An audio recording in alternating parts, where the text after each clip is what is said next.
Good morning, everyone. Now, here I am presenting to you the next lecture of chapter 2 SST History. Okay, in our previous lecture, we had discussed that how Britishers have captured the province of Bengal by appointed the puppet of Mir Jafar on the Sultanate of province of Bengal. Okay, now today we'll discuss continue some important facts about that period. आज हम उसी के कुछ और facts की किस तरह से अब ब्रिटिश सर ने अपनी जो क्षमताएं थी, अपनी जो राज्य था, प्रभाव था, उसको किस तरह से बढ़ाया. Now let's continue. Company officials become nawabs. अब यहाँ पर यह बताने की कोशिश की गई है कि कंपनी के जो अधिकारी थे वो नवाब कैसे बने. नवाब बनने के लिए उन्होंने क्या किया. What did it mean to be a नवाब? नवाब बनने का क्या मतलब है? It meant of course that the company acquired more power and authority. इसका मतलब यह है कि अब कंपनी के पास ज़्यादा पावर और अथॉरिटी आ सकती है. But it also mean something else. लेकिन इसका कुछ और मतलब भी होता है. Each company servant being to have visions of living like nawab. Company का हर अधिकारी एक नवाब की तरह जीने की सोचता था. नवाब का मीन्स काफ़ी शानो शौकत से सभी सुविधाओं के साथ. After the Battle of Plassey, the actual Nawab of Bengal were forced to give land and vast sum of money as personal gift to company official.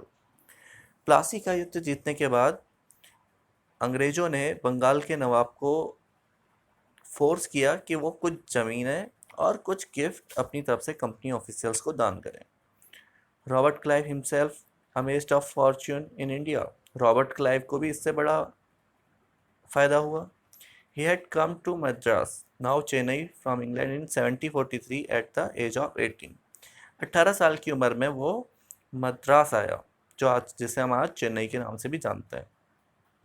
When in 1767 he left India, his fortune was worth $401,102.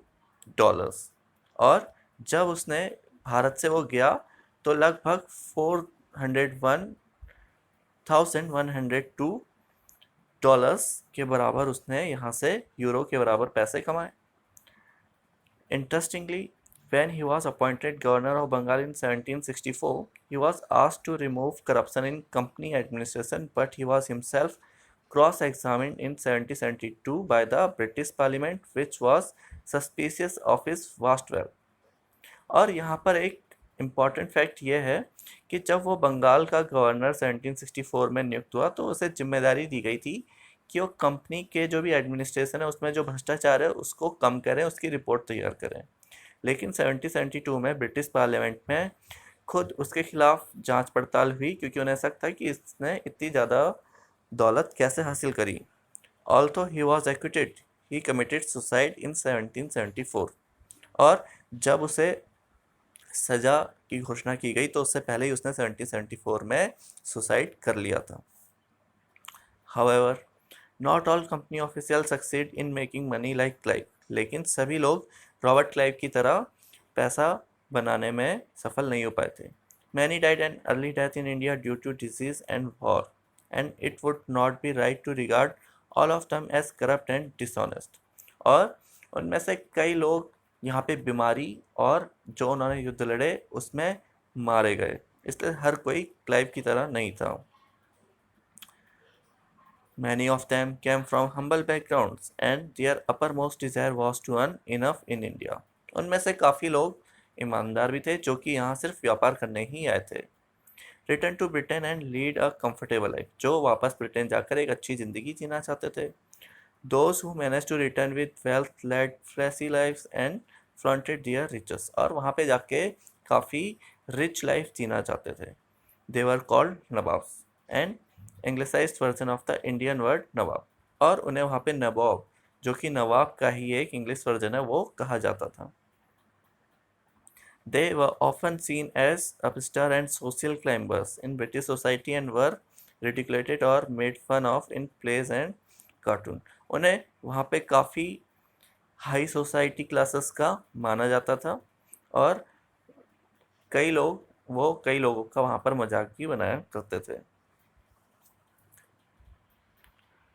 Company rules expand. अब हम यहाँ पर देखेंगे कैसे धीरे धीरे company rule expand होता चला गया। अब इससे पहले यहाँ पर एक छोटा सा साइटेशन हमें दिया हुआ है, how did Clive see himself, Clive खुद को कैसे देखता था। यहाँ पर उसके कुछ कमेंट्स हैं। At his hearing in front of a committee in parliament, Clive declared that he had shown admirable restraint after the battle of Plassey, this is what he said. जब पार्लियामेंट में उसके खिलाफ बहस चल रही थी तो उस समय क्लाइव ने क्या बातें कही वहाँ पार्लियामेंट में, उसका एक यहाँ पे नमूना दिया है। Consider the situation in which the victory at Plassey had placed me, a great prince was dependent on my pleasure, an opulent city lay at my mercy, its richest banker bid against each other for my smiles. I walked through walls which were thrown open to me alone, filled on other hand with courts and jewels. Mr. Chairman, at this moment I stand astonished at my moderation. तो यहाँ पर वो दिखा रहा है कि किस तरह जब वो भारत में गया तो प्लासी के युद्ध के बाद किस तरह से उसके सामने वैभव, संपदा और दुनिया भर की सुख सुविधाएं उसके सामने प्रस्तुत की गई थी। Company rule expends. अब कैसे धीरे धीरे कंपनी का जो शासन था वो बढ़ा। If we analyze the process of annexation of Indian states by the East India Company from 1757 to 1857, certain key aspects emerge। अगर हम ध्यान से 1757 से 1857 तक कैसे अंग्रेजों ने भारतीय राज्यों को अपने कब्जों में लिया तो उसमें कुछ इंपॉर्टेंट फैक्ट्स हमें दिखाई देते हैं। The company rarely launched a direct military attack on an unknown territory. Instead, it used a variety of political, economic, and diplomatic methods to extend its influence before annexing an Indian kingdom.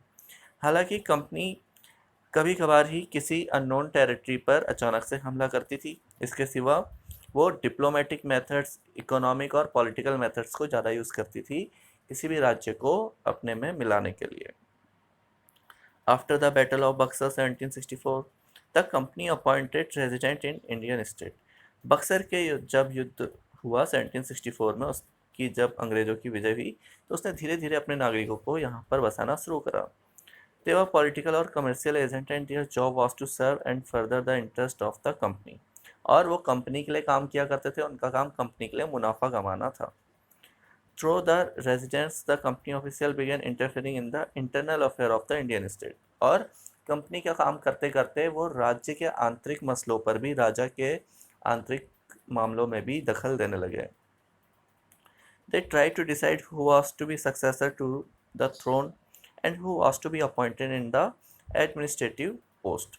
और वो ये भी तय करने लगे कि राजा के बाद उत्तराधिकारी कौन होगा और सिंहासन पर कौन बैठेगा।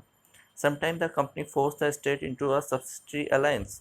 कभी कभी वो राज्यों को गठबंधन करने के लिए भी फोर्स किया करते थे।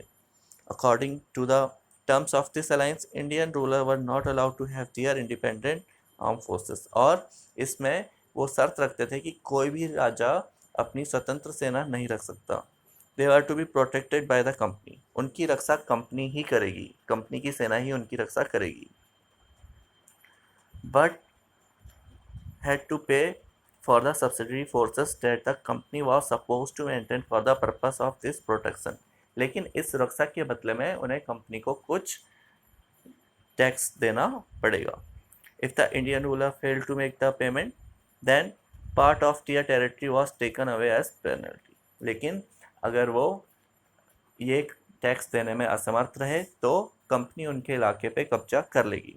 For example, when Richard Wellesley was Governor General, the Nawab of Awadh was forced to give over half of his territory to the company in 1801.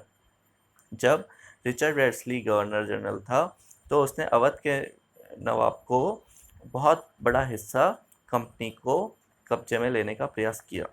As he fail to पे फॉर द सब्सिडी फोर्सेस, क्योंकि वो उस सेना का खर्च company को देने में असमर्थ था। Hyderabad was also force to cede territories on similar ground. इसी तरह हैदराबाद पर भी अंग्रेजों ने कब्जा करने की कोशिश करी। So student, this is for today. What is your homework? Just revise this paragraph. If you have any doubt and question, you can ask to me. Thank you. Have a good day.